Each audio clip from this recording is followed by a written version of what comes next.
नमस्कार दोस्तों, राधे राधे। आप लोग कैसे हैं? मैं आशा करता हूं कि आप लोग अच्छे होंगे, स्वस्थ होंगे, मस्त होंगे। हमारे यूट्यूब चैनल पर फिर से आप सभी का स्वागत है। मैं प्रकाश मौर्य। देखिए, ये पायनियर का ये सेट हमारे पास रिपेयरिंग में आया हुआ है। ये जो स्लाइडर देख रहे हैं बीपीएम का और मिक्सर का स्लाइडर जो है, सारा स्लाइडर इसका ख़राब हो गया है। इसको किस प्रकार खोलेंगे, कैसे इसको लगाएंगे, इस वीडियो में आप लोगों को जानकारी मिलेगी। सारा वीडियो लास्ट तक आप लोग देखेंगे कि इसको कहाँ कहाँ से खोलना पड़ता है, क्योंकि खोलते समय लोग इस प्लेयर को डैमेज कर देते हैं। इसलिए मैं ये वीडियो बनाया कि आप लोग इसको आसानी से खोल सकें और अच्छे से रिपेयर कर सकें।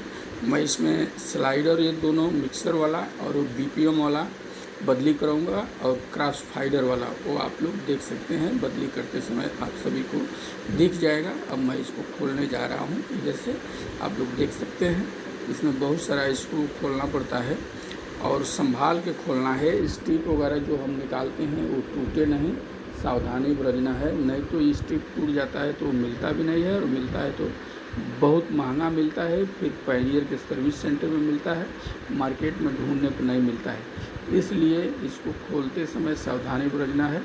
स्क्रू भी संभाल के रखिए बहुत अच्छी तरह से, क्योंकि स्क्रू भी गुम होता है तो इसका मिलता नहीं है, और दूसरा स्क्रू इसमें आसानी से बैठता भी नहीं है। इसलिए इसको संभाल करके ही करना है, और नीचे स्क्रैच भी नहीं है, साफ़ कर लेना है पहले टेबल, फिर इसको खोलना है। महंगा प्लेयर है, जितने संभाल करके इसको रिपेयरिंग करेंगे उतना ही बेहतरीन होगा।